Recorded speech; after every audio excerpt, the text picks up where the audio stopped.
Hello everyone. आज की इस वीडियो का हमारा टॉपिक जो रहने वाला है वो विटामिन्स वाला रहने वाला है। इस टॉपिक को हम अच्छे से कवर करेंगे क्योंकि अभी जेकेएसएसबी के एग्जाम का पैटर्न थोड़ा सा चेंज हो चुका है। तो एग्जाम में क्वेश्चन क्या पता कैसा बन जाए, स्टेटमेंट बेस्ड बन जाए, ट्रिकी बन जाए, तो बेस्ट वे में पॉसिबल जो होगा वो कवर करेंगे। देखो, विटामिन्स की बात करेंगे, सब कुछ बताऊंगा। पहले इंपॉर्टेंट पॉइंट आपके सामने आता है। दो तरह के विटामिन मेनली आपको देखने को मिलते हैं। एक विटामिन्स होते हैं जो आपको वाटर सोल्यूबल देखने को मिलते हैं, और एक विटामिन्स होते हैं जो फैट सोल्यूबल देखने को मिलते हैं। पहले वाटर सोल्यूबल क्या होता है, पहले वो समझा देता हूँ। वाटर सोल्यूबल का सिंपल सा कंसेप्ट ये है कि जैसे ही आप उन विटामिन को कंज्यूम करोगे ना, वो हमारी बॉडी डायरेक्टली कंज्यूम कर जाती है। मतलब इंटेस्टाइन में वो डायरेक्टली एब्जॉर्ब हो जाएंगे, डायरेक्टली वहां से ब्लड में कंबाइन हो जाएंगे, मिक्स हो जाएंगे और सेल्स में डिस्ट्रीब्यूट होना स्टार्ट हो जाएंगे। और जो भी एक्सेस होगा या वेस्ट होगा वो यूरिन के तौर पे बाहर आ जाएगा। तो ये स्टोर्ड वे में नहीं रहते हैं। मतलब ऐसा नहीं कि स्टोर रहेगा हमारी बॉडी में, नहीं। जितना चाहिए था यूज हो जाएगा, बाकी सारा एज वेस्ट यूरिन के तौर पे बाहर आ जाएगा। और डेली बेसिस पे हमें चाहिए ही चाहिए। जो वाटर सोल्यूबल की मैं बात कर रहा हूँ, ये है वाटर सोल्यूबल। अब आपको समझाऊंगा भी वाटर सोल्यूबल कौन से विटामिन होते हैं। दूसरी तरफ हमारे पास आते हैं फैट सोल्यूबल। ये फैट सोल्यूबल की बात करें, ये वाटर सोल्यूबल का सोल्यूबल की तरह नहीं कि हमने बॉडी में इंटेक करा तो डायरेक्टली हमारे ब्लड में जाके मिक्स हो जाएंगे, ऐसा नहीं होता। ये पहले लिम्फेटिक सिस्टम का हिस्सा बनते हैं, उसके बाद जाके तो ब्लड में मिक्स होते हैं। ऐसा नहीं कि डायरेक्ट इंटेस्टाइन के पास पहुंचे तो इंटेस्टाइन से डायरेक्ट ब्लड में चले जाएंगे, ऐसा नहीं है। ये डायरेक्टली एब्जॉर्ब नहीं होते, इन्हें फैट की जरूरत होती है। तभी कहते हैं फैट सोल्यूबल विटामिन से फैट में सोल्यूबल, फैट में जाके डिजोल्व हो जाएंगे। जैसे एग्जांपल भी करवाऊंगा, जैसे जैसे आगे बढ़ते जाएंगे ना, आपके दिमाग में कई सारे क्वेश्चंस आते जाएंगे, वो सारे क्लियर होते जाएंगे। एक मिनट में सब कुछ क्लियर होगा नहीं, तो धीरे धीरे समझते जाओ, आगे बढ़ते जाएंगे, सब कुछ क्लियर होता रहेगा। मेन आपको कंसेप्ट समझ आ गया। वाटर सोल्यूबल डायरेक्टली हमारी बॉडी में जाएंगे, डायरेक्टली ब्लड में मिक्स हो जाएंगे। लेकिन फैट सोल्यूबल में ऐसा नहीं होता, उनमें फैट चाहिए पहले। एक एग्जांपल लेके करवाता हूँ। जैसे ये वाटर सोल्यूबल विटामिन आपके इस तरफ है, और इस तरफ फैट सोल्यूबल विटामिन की इमेज आपको देखने को मिल रही है। वाटर सोल्यूबल का एग्जांपल लेके चलते, तो मान के चलो आपने एक ऑरेंज खाया। ऑरेंज में क्या है? विटामिन सी है। जनरली खट्टे फ्रूट्स की बात करेंगे, विटामिन सी होते हैं। अब वो ऑरेंज आपके इंटेस्टाइन तक पहुंचा, डाइजेस्टिव सिस्टम आप पूरा पढ़ते हो, फूड पाइप से खाना जाता है, कैसे स्टोमक से तो इंटेस्टाइन तक पहुंचता है यहाँ पर, है ना। जब वो इंटेस्टाइन में पहुंच गया, तो ये डाइजेस्टिव आपको पता है वाटर में सोल्यूबल है, वाटर में डिसॉल्व हो जाता है। इंटेस्टाइन इसको डायरेक्टली एब्जॉर्ब करेगा और ब्लड यहाँ से डायरेक्टली ब्लड में मिक्स हो जाएगा, ब्लड पूरी बॉडी में से घुमाएगा, जिस भी सेल को जरूरत है वहां पर पहुंचेगा और एक्स्ट्रा जो यूरिन के तौर पे बाहर आ जाएगा। अब हम समझते हैं फैट सोल्यूबल की एग्जांपल। मान के आपने स्पाइनच खाया। अब स्पाइनच में क्या होता है, उसमें खुद का भी फैट होता है, लेकिन वो फैट बड़ा कम होता है। स्पाइनच की मैं बात कर रहा हूँ। अगर एग्जांपल लेके चलो, आपने क्या करा, स्पाइनच को सिंपली बॉईल करा और बॉईल करके खा लिया, तो मान के चलो उसमें लगभग ना के बराबर फैट है, क्योंकि उसमें अपना फैट बहुत कम होता है। तो आपने क्या करा, आपने एक फैट सोल्यूबल विटामिन को खाया, लेकिन फैट था ही नहीं खाने में। लेकिन हालांकि फिर भी हमारी बॉडी कुछ अमाउंट का जो विटामिन के है वो एब्जॉर्ब कर लेती है। लेकिन अगर आप उसी स्पाइनच को थोड़ा सा, बिल्कुल हल्का सा भी अगर आप ऑयल यूज करोगे ना, उसमें ऑयल यूज करके बॉईल करोगे, तो ऑयल आपको पता है फैट फैट रहता है उसमें। तो अब आपके विटामिन के को फैट मिल गया। अब जो आपकी बॉडी में वो स्पाइनच एब्जॉर्ब होगा ना, वो ज्यादा एफिशिएंट वे में एब्जॉर्ब होगा। समझ आ रहा है? अगर यही जो स्पाइनच है, इसमें विटामिन जो बी होता या सी होता, तो उसको जरूरत ही नहीं पड़ती, वो डायरेक्टली बॉडी में अच्छे से एब्जॉर्ब हो जाता है। लेकिन इस केस में ऐसा नहीं है। इस केस में फैट की जरूरत रहती है, वो कम अमाउंट में रहती है, लेकिन रहती है। अब आपके दिमाग में ये भी होगा फैटी फूड तो अच्छा नहीं होता, वो भी क्लियर करते जाऊंगा। अब जैसे हमारे पास वाटर सोल्यूबल विटामिन थे ना, आपको मैंने कहा डेली बेसिस पे ये कंज्यूम करने पड़ते हैं, जो वेस्ट होगा वो बाहर आ जाएगा। लेकिन जब मैं फैट सोल्यूबल की बात करता हूँ ना, ये इन्हें डेली बेसिस पे कंज्यूम करने की जरूरत नहीं है, हमारे लीवर में, हमारे फैट में स्टोर हो जाते हैं। तो जरूरी नहीं कि आप डेली बेसिस में कंज्यूम करते जाओ। अभी आगे बढ़ते हैं और डाउट क्लियर होते जाएंगे अभी। अब देखो जी, आपको मैंने क्या कहा, फैट जो डाइट वाली, जिस डाइट में फैट वगैरह होता है ना, अब आपको ये नहीं कि आप बहुत ज्यादा फैटी फूड खाना स्टार्ट कर देना, ऐसा मैं नहीं कह रहा। छोटा सा अमाउंट भी अगर आप फैट का लोगे ना, तो वो भी आपके लिए बहुत हो जाएगा। उससे आपका जो विटामिन है ये वाले, वो इजीली डाइजेस्ट हो जाएंगे, इजीली एब्जॉर्ब हो जाएंगे। अब मैंने आपको बताया ये वाटर सोल्यूबल है, ये फैट सोल्यूबल है, कौन से किस कैटेगरी में आते हैं वो भी बताऊंगा। लेकिन एक बेसिक बच्चों की तरफ मैं समझाने की कोशिश कर रहा हूँ, जो पहली बार इस चैप्टर को पढ़ रहे हैं। अगर आपकी बॉडी में विटामिन नहीं होंगे तो क्या हो जाएगा, एक बेसिक से एग्जांपल समझो। जब विटामिन ए की कमी आ गई आपकी बॉडी में, तो आपकी आंखें देख रहे हो कैसी हो रही है, ये आपको प्रॉब्लम आ जाएगी। विटामिन बी की प्रॉब्लम है, देखो किस तरह की प्रॉब्लम आ रही है। सी की प्रॉब्लम है, ये देखो किस तरह की प्रॉब्लम आ रही है। इनकी डेफिशिएंसी अगर बॉडी में कमी होगी, तो किस तरह की प्रॉब्लम फेस करनी पड़ती हैं। बच्चों में विटामिन डी की प्रॉब्लम हो जाएगी, तो देखिए वीक्स बोन्स वगैरह वीक्स आपको देखने को मिल रही हैं। ये कुछ ही एग्जांपल करवा रहा हूँ, 2 और एग्जांपल आपको मैं करवाता जाऊँगा। अभी क्योंकि हमें आपको मैं ऊपर-ऊपर से नहीं करवा रहा, अगर ऊपर से करवाना तो मैं आपको सीधा विटामिन कराता, उनके केमिकल नेम कराता, डेफिशिएंसी डिजीज़ कराता, सोर्सेज़ कराता, कहानी खत्म हो जाती। लेकिन हम थोड़ा अच्छे से कवर करने की कोशिश कर रहे हैं। विटामिन की बात करेंगे, इस विटामिन टर्म को पहली बार लाया किसने? एग्ज़ाम में क्वेश्चन बन सकता है, कोई बड़ी बात नहीं है। विटामिन टर्म जो कॉइन करे गए थे, एक पोलिश साइंटिस्ट थे जिनका नाम था कैसिमिर फंक, और 1912 में विटामिन टर्म को कॉइन करा गया था। ये एक्चुअली में उस टाइम पे क्या कर रहे थे, कुछ सब्सटेंसेस की स्टडी कर रहे थे कि जैसे कुछ बेरी-बेरी डिजीज़ है, आपको मैंने बताया देखो बेरी-बेरी डिजीज़ आपको देखने को मिल रहा है।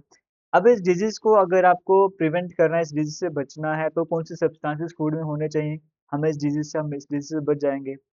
तो उनने कहा कि हाँ, खाने में कुछ ऐसा होना चाहिए जो हमारी लाइफ़ के लिए ज़रूरी होगा। तो उन्होंने कहा कि इन सब्सटेंसेस में ऐसा कुछ होना चाहिए जो एसेंशियल हो लाइफ़ के लिए।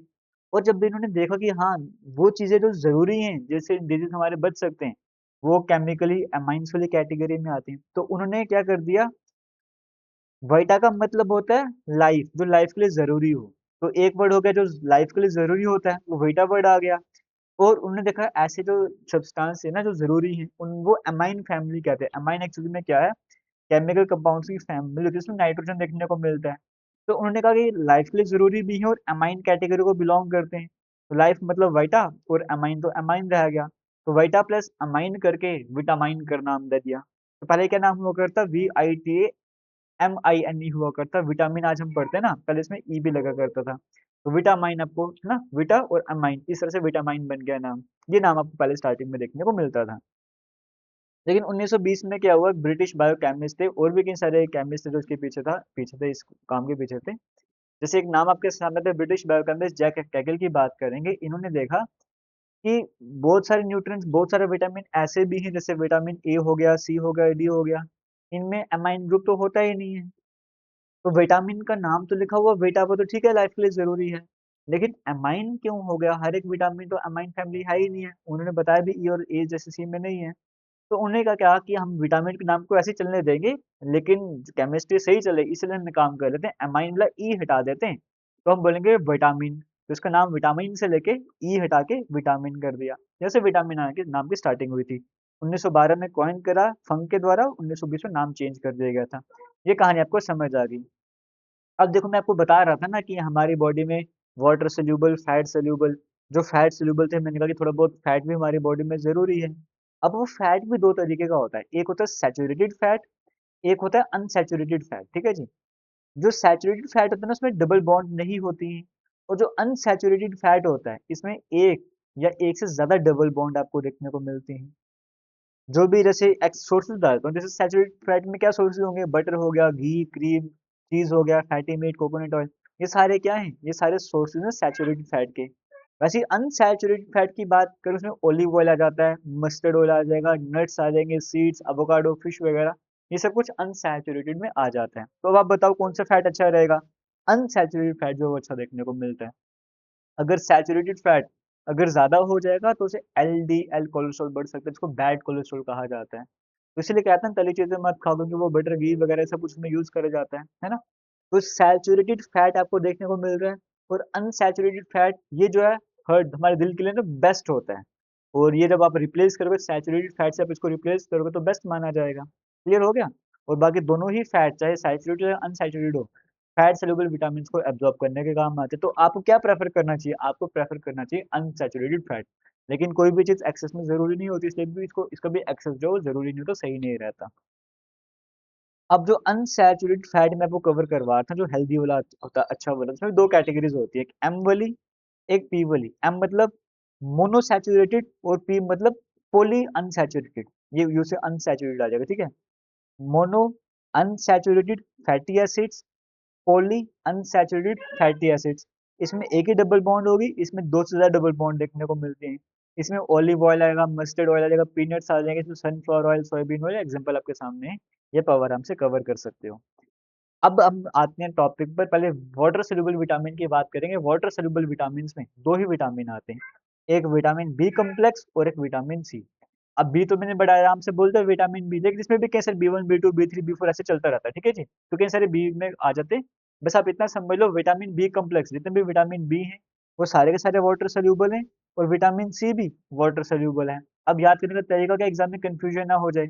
आपसे पूछना वाटर सोल्यूबल, और अब बायो पढ़ रहे हो, बायो में आप डब्ल्यूबीसी तो पढ़ते हो ना, व्हाइट ब्लड सेल्स, पढ़ते हो नहीं पढ़ते हो, पढ़ते हो ना व्हाइट ब्लड सेल्स। तो डब्ल्यू से हो गया व्हाइट, मतलब वाटर सोल्यूबल, बी से होगा विटामिन बी, सी से होगा विटामिन सी। तो आपको याद हो जाएगा कि वाटर सोल्यूबल विटामिन कौन से होते हैं। अब जो बच जाएंगे वो फैट सोल्यूबल होते हैं। तो कौन से बच गया, विटामिन ए हो गया, डी हो गया, ई हो गया, के हो गया, ये हमारे पास फैट सोल्यूबल आ जाएंगे।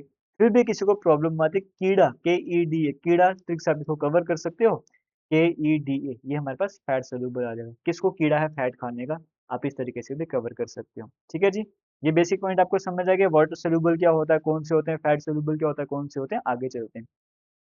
एग्जाम में क्वेश्चन पूछता है, बताओ जी किसका केमिकल नेम क्या है। विटामिन ए का केमिकल नेम क्या है, विटामिन ए का केमिकल नेम होता है रेटिनोल। पहले पढ़ लेते हैं फिर ट्रिक्स बता दूंगा। विटामिन बी का होता है थायामाइन, विटामिन सी का होता है एस्कॉर्बिक एसिड, विटामिन डी का होता है कैल्सीफिरोल, और इसके थोड़ा और आगे आपको कवर करवा दूं, इसमें दो कैटेगरीज होती हैं। विटामिन ई का होता है टोकोफिरोल, और के में दो आ जाते हैं, के वन आ जाता है और के टू आ जाता है। विटामिन बी तो पूरा कॉम्प्लेक्स, इसको अलग से पढ़ना है। विटामिन डी में भी डी टू डी थ्री आ जाता है, और के में के वन के टू आ जाता है। ठीक है जी, डी टू डी थ्री आप आगे पढ़ेंगे। सारे नाम पढ़ लिए। अब देखो जी, अब आप एबीसी पढ़ते हो कैसे चलते हो, पहले ए, है ना, ए पढ़ते हो, फिर आप पढ़ते हो बी, फिर पढ़ते हो सी। अब एबीसी जब छोटे बच्चे याद करना स्टार्ट करते हैं ना, वो क्रैमिंग करवाना पड़ता है, रटा मरवाना पड़ता है उनको। छोटे बच्चे क्या करते हैं, रटा मारते हैं A B C D E ऐसे करके ना, तो रटा मारते हैं एबीसी को, आपको भी रटा मारना है। आर से रेटिनोल, टी से थायामाइन, ए से एस्कॉर्बिक एसिड। तो एबीसी को रटा मारना पड़ता है ना, क्रैमिंग करनी पड़ती है। तो आर टी आप भी रटा मार लो, आर से रेटिनोल, टी से थायामाइन, ए से एस्कॉर्बिक एसिड, रटा मार लिया। ठीक है जी। विटामिन डी क्या है, विटामिन डी से आपको देखने को मिल रहा है कैल्सीफिरोल। विटामिन डी क्या है, एक सेकंड रुको, ये विटामिन डी आपको देखने को मिल रहा है, कैल्सीफिरोल आपको देखने को मिल रहा है। अब रटा आपने मारा, आज भी मारना है, कल भी मारना है, तो डी हमारे पास हो जाएगा, कल हो जाएगा। तो ए बी सी डी आपने पढ़ा, पहले रटा मारना है, कल भी मारना है, आज भी मारना है, तो ये कल आपको देखने को मिलेगा, कल से कैल्सीफिरोल बना सकते हो। बाकी ई आपको देखने को मिल रहा है, ई से टोकोफिरोल देखने को मिल रहा है। जब आपने सारे विटामिन याद कर लिए, फिर आप जाओ टोक्यो घूमने के लिए, फिर आप जाओ टोक्यो घूमने के लिए। और के में दो आ गए, के वन फिलोक्विनोन आ गया, और के टू से मेनाक्विन आ गया। तो फिजिक्स पढ़ो और मैथ पढ़ो, के में फिजिक्स पढ़ो मैथ पढ़ो, इस तरीके से कवर कर सकते हो। बाकी जब आप दो तीन बार इन साइट्स को देखोगे ना, तो आपको ऐसा नहीं कि एक ट्रिक्स की जरूरत पड़ेगी, नहीं। आप तीन चार बार इस पीडीएफ को देखते रहोगे, अपने आप याद हो जाएगा, कोई टेंशन लेने की जरूरत नहीं है। आगे मैंने इसलिए बताना चाहूंगा, अगर आप ये वीडियो हमारी एप्लीकेशन पर नहीं देख रहे हो और हमारी एप्लीकेशन पर कोर्सेज को ज्वाइन करना चाहते हो, आपको वीडियो के कमेंट सेक्शन डिस्क्रिप्शन बॉक्स में लिंक मिलेगा, वहां पे जाकर आप हमारे कोर्सेज को ज्वाइन कर सकते हो। और साथ ही साथ आप हमारी डायरेक्ट एकेएस क्लासेस एप्लीकेशन को इंस्टॉल कर सकते हो। इन केस कोई कोर्स अगर आपको दिख रहा है, आपको लगता है कि आपको इसमें डिस्काउंट चाहिए, आप मुझे डायरेक्ट इंस्टाग्राम पर मैसेज कर सकते हो, मैं आपको एक्स्ट्रा डिस्काउंट प्रोवाइड करवा दूंगा। अब हम चलते हैं दोबारा टॉपिक की तरफ। देखो जी, अपने ए बी डी ई के वगैरह के अपने केमिकल नेम पढ़ लिए। अब विटामिन बी कम्प्लेक्स भी तो है ना, इसमें भी विटामिन देखने को मिलते हैं। अब जैसे विटामिन बी वन है थायामाइन, आपने वो पढ़ा, बी थायामाइन रेटाबुलर ट्रिक में। बी टू का क्या है, बी टू का आता है रेबोफ्लेविन, थ्री का आता है नियासिन, बी का पेंटोलिक एसिड, सी का पैराडॉक्सिन, सेवन का बायोटिन, नाइन का फॉलिक एसिड, ट्वेल्व का कोबालामिन। अब ये नहीं है कि आप बोलोगे कि विटामिन बी फोर कहाँ गया, विटामिन एट कहाँ गया, विटामिन टेन इलेवन, वो भी विटामिन होते हैं, बट वो विटामिन की जो फीचर्स होते हैं ना उसको फुलफिल नहीं करते, इसलिए हम उसको इस कैटेगरी में नहीं लेकर आते हैं। आया समझ, ये इसलिए हम vitamin B one B two B three B five B six B seven B nine B twelve पढ़ते हैं। अब बी वन आपको पता लगा थायामाइन। अब बी टू है, और यहाँ पे रिबोफ्लेविन देखने को मिल रहे हैं। तो बी टू से क्या बताया, बिट्टू, बिट्टू की जो रिब थी ना, रिब वो ऑफ हो गई, मतलब रिब खराब हो गई थी, बिट्टू की रिब ऑफ हो गई, रिब ऑफ मतलब रिबोफ्लेविन आ गया। बी थ्री हमारे पास यहाँ पे आपको देखने को मिल रहा है, बी थ्री क्या है, नियासिन। और तीन, जब उसकी हड्डी रिब ऑफ हो गई ना, तो तीन नए सीन यहाँ पे बन चुके थे, तीन नए सीन बन चुके थे, या तीन बार नया सीन क्रिएट करा। पांच बार उसकी पेंट में एसिड गिर गया, पेंट और एसिड आपको देखने को मिल रहा है। फिर छह बार उसको प्यार हो गया, ये पी बाई आर आपको देखने को मिल रहा है। सात बार वो बायो पढ़ता था, समझ गए, इस तरीके से याद कर सकते हो। बिट्टू की रिब ऑफ हो गई, तीन बार नया सीन आ गया, पांच बार पेंट में एसिड गिर गया, छह बार प्यार हो गया, सात बार बायो पढ़ ली। और नाइन फॉलिक एसिड, नौवीं बार वो फेल हो गया, और बार बार वो कॉबलर के पास लेकर बाल बड़े करते कटवाने चला गया। आप इस तरीके से याद कर सकते हो। बाकी फिर से बोलूंगा, अगर आप ट्रिक नहीं भी कवर करते हो कोई टेंशन मत लो, आप पढ़ते रहो, अपने आप सब कुछ कवर हो जाएगा। अभी तक आपने क्या सीखा, वाटर सोल्यूबल विटामिन क्या होता है, फैट सोल्यूबल विटामिन क्या होता है, विटामिन के केमिकल नेम्स क्या होते हैं, वो सब कुछ आपने कवर कर लिया। अब कौन सी विटामिन की कमी होगी तो क्या प्रॉब्लम आएगी, उसके क्या सिम्टम्स होते हैं वो पढ़ लेते हैं, ठीक है जी। पहले हम बात करते हैं विटामिन ए की। विटामिन ए की अगर आपकी बॉडी में कमी हो गई, आपने नाम याद कर लिए सारे, है ना, विटामिन ए क्या है, रेटिनॉल है, बी थायामाइन है, सी एस्कॉर्बिक एसिड, वो आपने पूरा पढ़ लिया, डी से कैल्सीफेरॉल आ गया ना, ये सारा आपने पढ़ लिया। अब हम डेफिशिएंसी डिजीज की बात करेंगे, मतलब कमी होगी तो क्या बीमारी हो जाएगी। विटामिन ए की डेफिशिएंसी होगी तो विजन लॉस हो जाएगा, दिखना कम हो जाएगा, पुअर विजन होगी, नाइट ब्लाइंडनेस जैसी प्रॉब्लम आ जाएगी, और कई बार पूरी विजन भी खत्म हो जाती है, विटामिन ए की कमी हो जाए। तो विटामिन ए कितना जरूरी है आपको समझ आ रहा होगा। नाइट ब्लाइंडनेस आपको पता है, डिम लाइट होगी, रात के समय को देखने में प्रॉब्लम आएगी, मेडिकल टर्म में इसको निकैलोपिया भी बोल देते हैं। और विटामिन ए में ना एक प्रॉब्लम और होती है, जीरोफ्थैल्मिया, आपने स्टार्टिंग में देखी थी ना, एक आंख में प्रॉब्लम आ रही थी, आईज में ड्राइनेस आ जाती है, वो जो ड्राइनेस है वो भी विटामिन ए की डेफिशिएंसी की वजह से आती है। तो विटामिन ए की बात करेंगे, उसकी डेफिशिएंसी डिजीज होगी तो क्या प्रॉब्लम आती है, आप बोल सकते हो नाइट ब्लाइंडनेस होता है, जीरोफ्थैल्मिया हो जाता है, या फिर लॉस ऑफ विजन आप बोल सकते हो। सिम्टम्स क्या है आपको बताया, पुअर विजन वगैरह, को समझ आ गया होगा, ये सिम्टम्स आपको देखने को मिलते हैं। विटामिन बी की बात करेंगे, स्पेशली बी वन जब हम बोलते हैं, उसकी डेफिशिएंसी डिजीज को बोलते हैं बेरी बेरी। बेरी बेरी में क्या होता है, आपके मसल्स वीक हो जाएंगे, काम करने में बड़ी कम एनर्जी लगती है ना, मतलब एनर्जी लगती है ना, एनर्जी बड़ी लो फील होती है, तो वो विटामिन बी वन की डेफिशिएंसी है। अब बेरी बेरी भी दो तरह का होता है, एक ड्राई बेरी बेरी होता है, एक वेट बेरी बेरी होता है। ड्राई बेरी बेरी में क्या होता है, नर्व्स या मसल्स में इम्पैक्ट पड़ता है, और वेट बेरी बेरी में हार्ट सर्कुलेशन में प्रॉब्लम आ जाती है। जैसे ड्राई बेरी बेरी होगा तो वीकनेस हो गया, जो आपको मैंने पढ़ाया, टिंगलिंग होगा, प्रॉब्लम चलने में प्रॉब्लम हो जाएगी। और जैसे वेट बेरी बेरी होगा तो स्वेलिंग हो जाएगी, हार्ट बीट फास्ट हो जाएगी, डिफिकल्टी होगी ब्रीदिंग करने में। ये विटामिन बी में बेरी बेरी आ रहा है, बेरी बेरी आप समझ सकते हो कि मसल्स वीक हो जाएंगे या स्वेलिंग हो जाएगी, आप इस तरह से समझ सकते हो। विटामिन सी की बात करेंगे, इसकी डेफिशिएंसी डिजीज को बोलते हैं स्कर्वी, है ना। देखो जी, ए है नाइट ब्लाइंडनेस, आप बोलोगे अगर ए ही नहीं पढ़ना तो अंधा है, ब्लाइंड है, नाइट ब्लाइंडनेस, बी से बेरी बेरी बन जाएगा, सी से करवी, उसको स्कर्वी बना लेते हो। तो स्कर्वी में क्या होता है, आपके ग्लम ब्लीडिंग ग्लम्स है ना, जो गम मसूड़े वगैरह उसमें प्रॉब्लम्स आती है, वही विटामिन सी आपको देखने को मिल रहा है। विटामिन सी एक्चुअली में क्या होता है, कोलेजन बनाने में मदद करता है, एक ऐसा प्रोटीन जो गम, स्किन, ब्लड वेसल्स, बोन्स, इन सभी को स्ट्रांग बनाता है। तो अगर ये विटामिन सी नहीं होगा तो कोलेजन नहीं बनेगा, कोलेजन नहीं बनेगा तो हमारे गम्स, मसूड़े वगैरह में प्रॉब्लम आना स्टार्ट हो जाएगी ना, और इम्यूनिटी का कम हो जाएगी, सब कुछ आपको देखने को मिलेगा। तो विटामिन सी की डेफिशिएंसी सब कुछ आपको देखने को मिलता है। और विटामिन डी में क्या है, विटामिन डी में आपको रिकेट्स देखने को मिलता है, इसकी प्रॉब्लम होगी तो रिकेट्स की प्रॉब्लम आ जाएगी। अब रिकेट्स में क्या होता है, बोन सॉफ्ट हो जाती है, जैसे विटामिन डी क्या करता है, विटामिन डी जो है वो मदद करता है कि हमारी बॉडी कैल्शियम फास्फोरस को जो है वो एब्जॉर्ब करे, समझ गए हो। और ये कैल्शियम फास्फोरस ही मिलकर तो हड्डियां बनाते हैं। अगर विटामिन डी ही नहीं जाएगा तो कैल्शियम को एब्जॉर्ब कौन करवाएगा, फास्फोरस को एब्जॉर्ब कौन करवाएगा, अगर वो एब्जॉर्ब भी नहीं होंगे तो हड्डियां स्ट्रॉन्ग कैसे होंगी, हड्डियां बनेंगी कैसे, आ रहा समझ। तो विटामिन डी डायरेक्टली मैंने बोलूंगी बोन्स बना रहा है, वो मदद करता है कैल्शियम फास्फोरस को एब्जॉर्ब करने में, और आगे कैल्शियम फास्फोरस आगे हड्डियों में मजबूती लाएंगे, स्ट्रेंथ वगैरह लाएंगे, क्लियर हो रहा है। तो विटामिन डी में क्या हो जाएगा, रिकेट्स जैसी प्रॉब्लम आपको देखने को मिलती है। ये कंसेप्ट आपको समझ आ गया, आगे चल लेते हैं। विटामिन ई और के भी पढ़ लेते हैं, ठीक है जी, एक टर्म यहाँ पे लिखना भूल गए तो कोई बात नहीं। विटामिन ई और के आपको करवा देता हूँ। अब विटामिन ई क्या है, ये आपके जो सेल्स होते हैं उनको डैमेज होने से बचाता है, एंटीऑक्सीडेंट की तरह काम करता है, वैसे बोल सकते हो। विटामिन क्या क्या करता है, ब्लड क्लॉटिंग में मदद करता है। जैसे अगर विटामिन ए की कमी हो जाएगी तो क्या होगा कि नर्व्स में प्रॉब्लम हो सकती है, मसल प्रॉब्लम हो सकती है, विटामिन के की प्रॉब्लम होगी तो ब्लीडिंग ज्यादा होगी, अगर ब्लडिंग ब्लीडिंग वगैरह होगी तो क्लॉट नहीं बन पाएंगे इजीली, वो पोर ब्लड क्लॉटिंग हो जाएगी, खून निकलता जाएगा, समझ गए हो। विटामिन ई का मतलब को सिम्टम्स में वीकनेस आ जाएगा, नर्व डैमेज हो सकता है। विटामिन के की अगर सिम्टम्स की बात करेंगे, ब्लड रुकने में ज्यादा टाइम लगेगा, ये सिम्टम्स मैंने आपको देखने को मिल रहे हैं। तो विटामिन ए बी, ये सी डी वगैरह ई के आपने सब कुछ कवर कर लिया ना।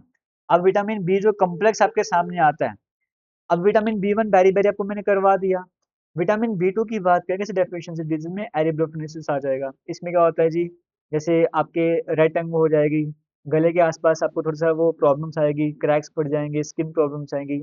बी थ्री में पेलेग्रा आ जाता है, स्किन में रैशेस पड़ जाएंगे, डायरिया से प्रॉब्लम आ जाएगी। बी फाइव में जैसे थकान हो जाएगी, सेंसेशन फिट में प्रॉब्लम होना स्टार्ट हो जाएगी।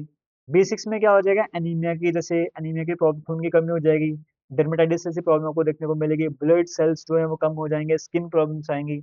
बी सेवन में क्या, बायोटिन की डेफिशिएंसी हो जाती है, जैसे हेयर लॉस हो जाएगा, स्किन में रैशेस पड़ जाएंगे, B9 में मेगा लुबोसिक एनीमिया हो जाएगा, मतलब आरबीसीज की बात करेंगे वो बड़े हो जाएंगे, वीकनेस आएगी, टाइटनेस आ जाएगी। फिर B12 में एनीमिया वाली प्रॉब्लम भी आती है, न्यूरोलॉजिकल प्रॉब्लम्स भी आती हैं। तो इसमें जैसे खून की कमी भी रहती है, B12 की कमी होगी, और साथ ही साथ जैसे वो जैसे जैसे होता है ना, वो प्रॉब्लम होती है टांगों वगैरह में सो जाती है, इससे प्रॉब्लम आ जाती है, इस तरह की प्रॉब्लम वो विटामिन B12 की कमी की वजह से आपको देखने को मिलती है।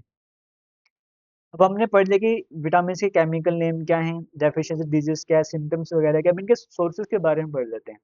विटामिन ए आपको कहाँ-कहाँ से मिलता है? कैरेट हो गया, sweet potato, spinach, mango, egg yolk, milk, liver, इनमें विटामिन ए देखने को मिलेगा। विटामिन सी आंवला हो गया, खट्टी चीज़ें आंवला, guava, orange, lemon, tomato, bell pepper, इसमें विटामिन सी है। विटामिन डी सनलाइट बड़ा कॉमन आप देखते हो, फैटी फिश हो गया, एग हो गया, फोर्टिफाइड मिल्क हो गया। विटामिन ई आलमंड्स हो गया, सनफ्लावर सीड्स, पीनट्स हो गए, ये ड्राई फ्रूट्स टाइप के जो हो गए। फिर वेजिटेबल्स ऑयल हो गए, विटामिन ई देखने को मिलता है। विटामिन के स्पाइनच हो गया, कैबेज होगा, ब्रोकली हो गया, बाकी ग्रीन पत्ते वाली सब्जियां जो होती हैं। बी कॉम्प्लेक्स की बात करेंगे, जैसे बी वन किस में है, बी टू किस में है, बी3 किस में है, ये सब कुछ आपके सामने स्क्रीन में आप इनको आराम से पढ़ सकते हो, जो कि पीडीएफ आपको मिलेगा। अब कुछ विटामिन, चूंकि एक एग्जाम में देखा था, वहाँ पे एक एग्जाम में क्वेश्चन पूछा गया था प्रेगनेंसी से रिलेटेड, तो मैं कुछ आपके सामने इंपॉर्टेंट विटामिन लेकर आया हूं, जो को पता होना चाहिए। जैसे प्रेगनेंसी वाले केस में एक folate vitamin vitamin B9 special एक से दिया जाता है, जो बेबी की ब्रेन में काम, बेबी के जो ब्रेन बनता है उसमें मदद करता है, स्पाइनल कॉर्ड डेवलप होता है इसकी वजह से, और कई सारी डिफेक्ट्स में जो है वो उनको बचाता है। जैसे आयरन दी जाती है, उसमें B12 दी जाती है। B12 क्यों देंगे? क्योंकि खून की कमी ना हो जाए, आरबीसीज बन जाए, एनीमिया की कमी ना हो, B12 दे देंगे। अगर B12 की कमी होगी तो एनीमिया की प्रॉब्लम हो जाएगी, खून की कमी नहीं होनी चाहिए, तो B12 दे देंगे। विटामिन डी दे देते हैं, क्योंकि आपको पता है विटामिन डी क्या करेगा, कैल्शियम एब्जॉर्प्शन में मदद करेगा, और कैल्शियम अगर एब्जॉर्ब होगी तो हड्डियां स्ट्रांग होगी, इसलिए विटामिन डी दी जाती है। और फिर विटामिन डी से कैल्शियम भी जोड़ दिया जाता है अलग से, क्योंकि कैल्शियम ने तो बनाना है, विटामिन डी ने मदद करना है कैल्शियम एब्जॉर्ब करने में, फिर कैल्शियम ने हड्डियां बनानी है ना, इसीलिए। जैसे नए बच्चे होंगे, विटामिन के करवा देंगे, जैसे अगर ब्लीडिंग वगैरह हो रही है बच्चों को तो। फिर जैसे जो दूध पीते बच्चों को विटामिन D3 अलग से दी जाती है, वो D3 क्यों अलग से दी जाती है? क्योंकि माँ के दूध से विटामिन डी डायरेक्टली बच्चों तक नहीं पहुंचती है, और उनकी बॉडी में डी का होना जरूरी है, तो D3 दी जाती है। अब आप बोलोगे डी क्या है, D3 क्या है? डी की ही कैटेगरी D2 होती है, D3 होती है। तो D3 होती है ना, जैसे हम कहते हैं कि सन से विटामिन डी मिलती है, तो सनलाइट में हमारी बॉडी में स्किन में विटामिन D3 बनती है, तो वो बच्चों में नहीं बन पाती, बच्चों को सन एक्सपोजर नहीं देते इतना, और माँ के दूध से भी विटामिन डी नहीं जा रहा है, इसलिए बच्चों को अलग से विटामिन D3 दी जाती है। और बाकी उनको भी दी जाती है जिनमें कैल्शियम एब्जॉर्प्शन की कमी होती है, बोन डेवलपमेंट स्ट्रांग हो, इसलिए भी विटामिन D3 दी जाती है। ये कुछ कॉमन विटामिन का को पता होना चाहिए। और बाकी कुछ और फैक्ट्स बताऊंगा। जैसे विटामिन का मतलब ये नहीं कि हमें विटामिन बहुत ज़्यादा चाहिए, ऐसा कुछ नहीं होता। ये छोटे अमाउंट में चाहिए होती है। लेकिन अगर इनकी कमी होगी तो बड़ी सारी प्रॉब्लम्स आ सकती हैं। लेकिन ज़रूरी है, लेकिन बहुत ज़्यादा नहीं कि आपको एक्सेस में विटामिन्स चाहिए। समझ गए हो? इसलिए इनको माइक्रो न्यूट्रिएंट्स कहा जाता है। न्यूट्रिएंट्स तो हैं बट माइक्रो न्यूट्रिएंट्स कहा जाता है। और दूसरा इंपॉर्टेंट फैक्ट, अगर आप कुकिंग करते हो तो विटामिन कंटेंट चेंज हो सकता है। जैसे कई सारे जो विटामिन्स होते हैं ना, वो हीट को डिफरेंट वे में रिस्पॉन्ड करते हैं। जैसे विटामिन सी जो है वो सेंसिटिव होता है हीट को। अगर आप ज़्यादा कुकिंग करोगे, कोई ऐसी चीज़ है जिसमें विटामिन सी है, कुकिंग करते जाओगे, विटामिन सी लॉस्ट हो जाएगी। आ रहा समझ? फैट सोल्यूबल विटामिन थोड़ी सी स्टेबल रहती हैं, बट वाटर सोल्यूबल स्टेबल नहीं रहती है। अब ज़्यादा कुकिंग करोगे वो विटामिन गायब हो जाएगी। तो कुकिंग से विटामिन कंटेंट आपका चेंज हो जाता है। और बाकी हमारी बॉडी कुछ विटामिन खुद भी बनाती है, जैसे विटामिन डी है स्किन में बन जाएगा, विटामिन के हमारे को केवल गट बैक्टीरिया से बन जाता है। तो कुछ विटामिन हमारी बॉडी खुद भी बना देती है। तो यहाँ से आपका विटामिन टॉपिक खत्म हो रहा है। उम्मीद करता हूँ कि कुछ ना कुछ जरूर समझ आया होगा। All the best, thank you, जय हिंद।